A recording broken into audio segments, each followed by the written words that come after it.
Hi there, folks. Welcome to another edition of Israel Explained. But this time we are going to be talking about the calamity that just occurred in Rafah and its effect on the hostage negotiations.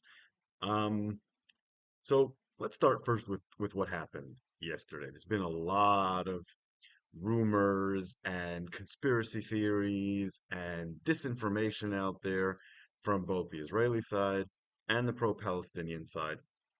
So I've been talking to sources in the IDF and elsewhere, and watching Israeli news, international news, trying to figure out exactly what happened. There's still some things that we don't know, but generally speaking, this is what happened. Yesterday, the IDF had an operation in place to kill two heads of the Hamas in the West Bank who were coordinating their operations in Gaza. Now, by the way, what they were doing in Gaza and how they got there is a very interesting question. The details are classified, so I can't tell you, but are very interesting indeed. Anyway, they're two of the major people involved in spreading Hamas control in the West Bank, something that is happening at a alarming pace, by the way. The two people involved are Yassin Rabia, who managed the entirety of the Hamas activity in Judea and Samaria. He's the primary commander there. Israel's killed his two predecessors in the past, and Khalid Nagar, a senior official in Judea and Samaria for Hamas, um, basically his deputy. They've both been involved in a lot of the attacks against settlers and the IDF in that area recently.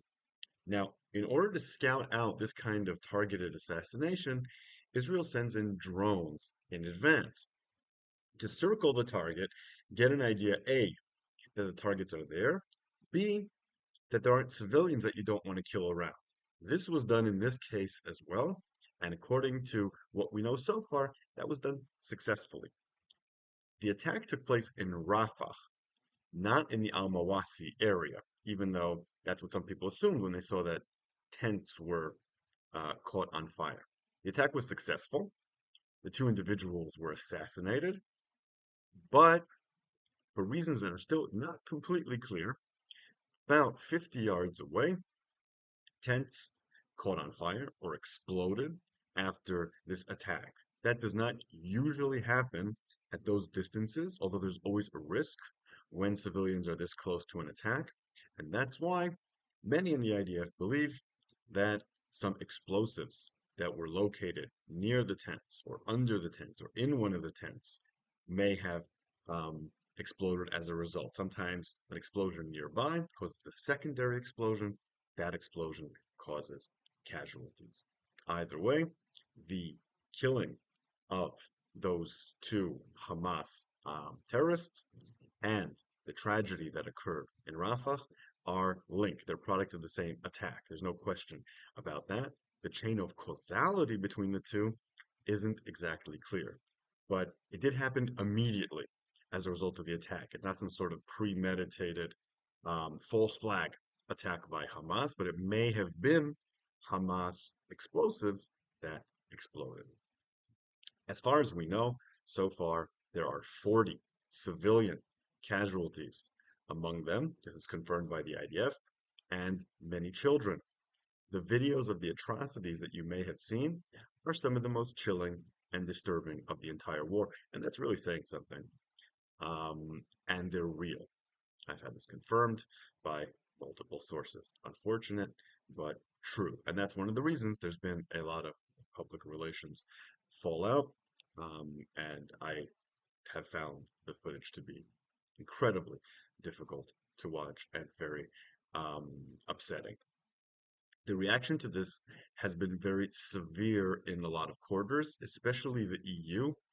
EU's chief diplomat, Joseph Borrell, said, quote, he's reactivating the EU border mission. He also said Israel's continuing the military action it has been asked to stop. So the EU is going to send a mission to Rafah. That will, of course, complicate operations there even more. Borrell also said that he fully supports the ICJ and ICC processes.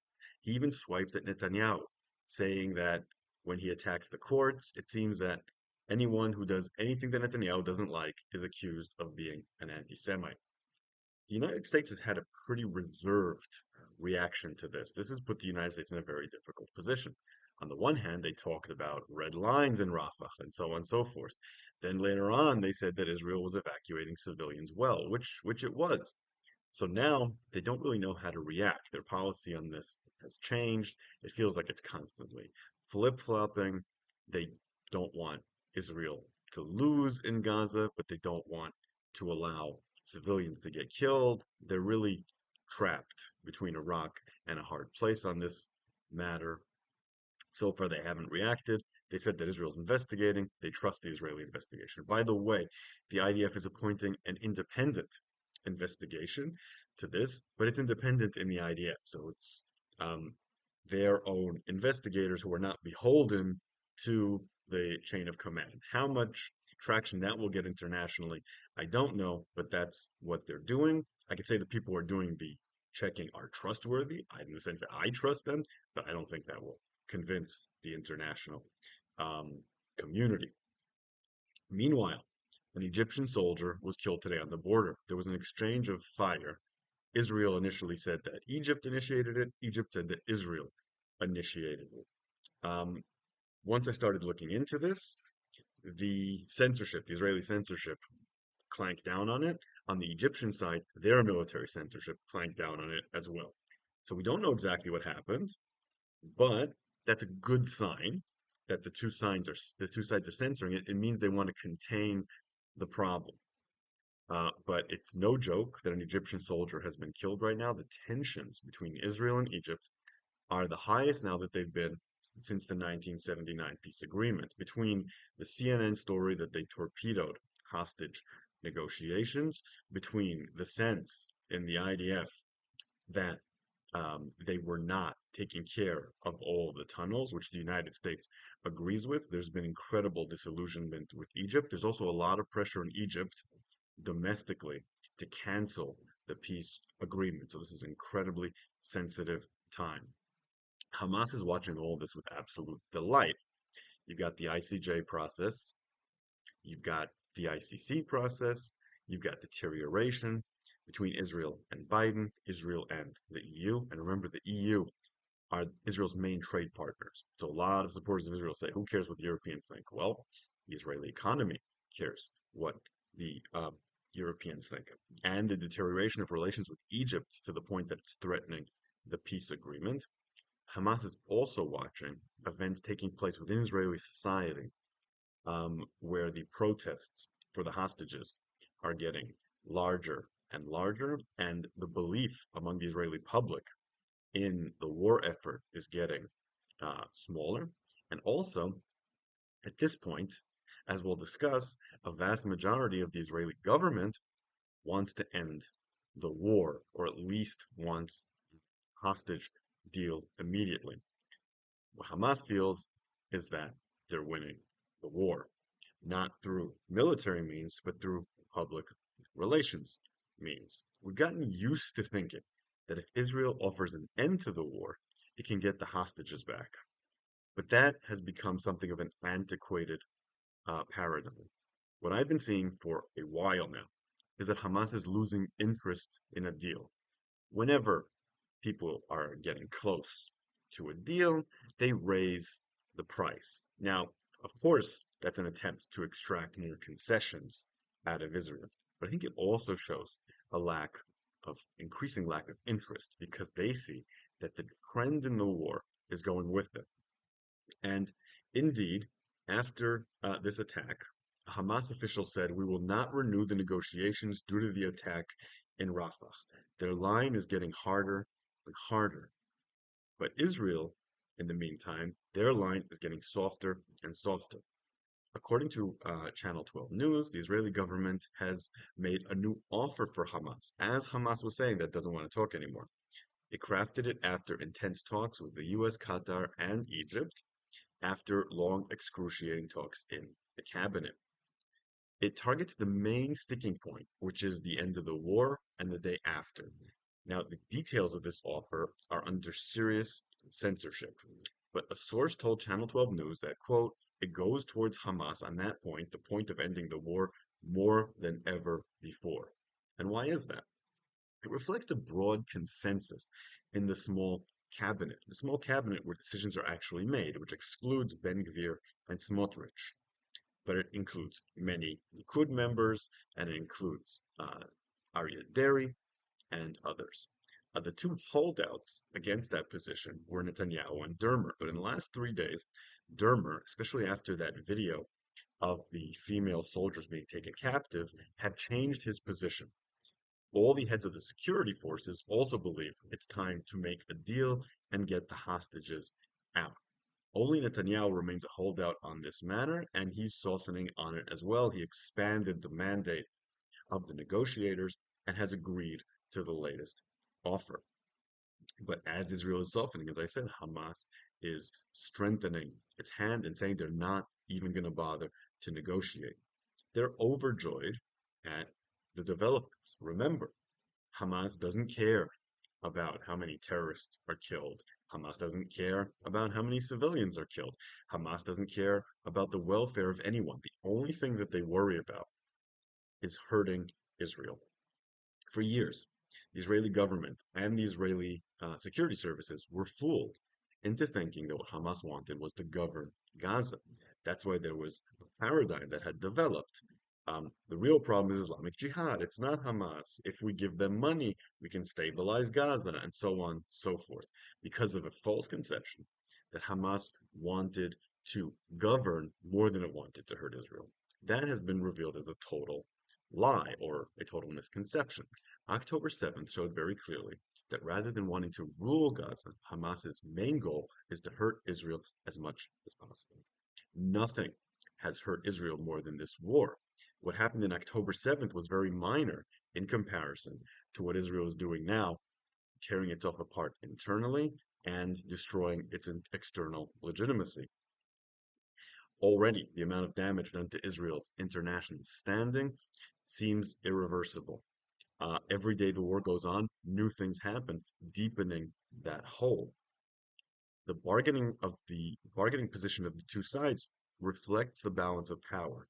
That's how negotiations in war work. Jeffrey Blamey, a famous political scientist, he said that wars start when the two sides can't agree on who is stronger, and they end when they can. Right now, what's happening is that Hamas is discovering it's a lot stronger than it thought it was. It's able to cause a lot more pain to Israel than it thought it could, and Israel is learning it's a lot weaker than it thought it would. It's unable to destroy Hamas. It's unable to kill Sinwar. It's unable to free the hostages. And every day that the war continues, the costs to it are escalating. So the balance of power in the negotiations reflects that. Israel keeps offering more. Hamas keeps wanting more. And at this point, Hamas is not even willing to negotiate because they think that every day their position is getting stronger. Napoleon once said, never interrupt your opponent while he's making a mistake. And Sinwar is very aware of that. Israel is making new mistakes every day. New mistakes that Hamas can capitalize on it. Hamas sees that. Israel also sees that. So the Hamas position right now isn't to strive for a deal. The Hamas position right now is to see how much damage can Israel do to itself. It would be foolish to pursue a deal until Israel is done damaging itself. And Israel is nowhere near done damaging itself. It doesn't have a day after plan. It doesn't have any idea how to finish the war. It doesn't have a coherent strategy. It has the entire world watching every movement that it makes. And it is going to receive more and more criticism until the consequences for it reach the level of sanctions and irreparable damage. The goal for Hamas is therefore not a deal. The goal is not only to hurt Israel, the goal is to get Israel to withdraw unilaterally from Gaza under international pressure. Hamas is betting or hoping that the price will be so high that Israel will do that. They see how its position is eroding. They see how it's becoming weaker. They see how it's giving them more and more, and they think that that is the way that it's going, that Israel will withdraw. There was a road out of this war that involved getting all the hostages back, and normalization with Saudi Arabia, and a day after plan, two-state solution. That bus may have sailed, that ship may have sailed. At this point, Israel may end up either just sitting in Gaza and continuing a war that will see its international standing plummet, or withdraw in defeat. And the hostages, it seems that every week or two we find out that more of them are dead. There weren't as many alive as we initially thought. That's becoming clear. Several have been murdered by Hamas. Others have died through illness, disease. At this point, it would be optimistic to say that half of the hostages that are still unaccounted for, we're talking about 120 now, um, are alive. At this point, it would be optimistic to say that 60 are alive. Um, the number is probably very much lower. And since Hamas isn't even willing to negotiate right now, it is becoming increasingly doubtful that we'll ever see any of these hostages again. I told you this one was going to be a bad one. Um, I only have one question. The last video was less popular than most. So TJ6424 and Vanilovan asked basically the same question. Is a war with Hezbollah happening, and how is that going to affect the war in Gaza and operations in the West Bank? So, as long as the war continues in Gaza, the war in Lebanon continues. The war in Lebanon is escalating. One of the reasons it's escalating is not so much because Hezbollah is raising the pressure, as much as they're getting much better at learning how to hurt Israel without getting hurt back, using drones, etc. Trying to get Israel with anti-tank missiles was proving very costly. Trying to get Israel with guerrilla incursions was proving very costly. But these drones, there's really not that much of a price. Israel's not willing to invade, so it can't move them away from the border. So Hezbollah has found a way to inflict a cost on Israel. And just like I talked about in Hamas, Hezbollah is inflicting a much higher cost on Israel than vice versa. The reason is the entire area of the north of Israel has been evacuated, the area abutting the border, and they still haven't been able to return. So at some point, you would think that Israel would strike in order to make them able to go back to their homes. Of course, if the war ended, the Hezbollah at least says that they would end the war. But right now, there seems to be no sign of them. So what everyone's been talking about lately is a war in September. I don't know if that's actually going to happen, but there's definitely talk about it. And Israel is trying to get planes for that, trying to get more reserves called up for that. But of course, just like in Gaza, there is no plan on how to win that war. And as we've seen, this government doesn't excel at that. So if it does go into Lebanon in September or so, we're going to see another quagmire that will rebound to hit Israel in a similar way. So I really hope that that does not happen. Okay, thank you for joining me. If you like what I do here, despite the bad news that I constantly deliver, consider supporting me on Patreon at Shael Media. Also, consider listening to my history podcast, History of the Land of Israel, where I'm going to be putting out an episode on King David in a few days, and check out my episode on King Saul. I'm extremely proud of it. I will see you here next time, hopefully with some better news.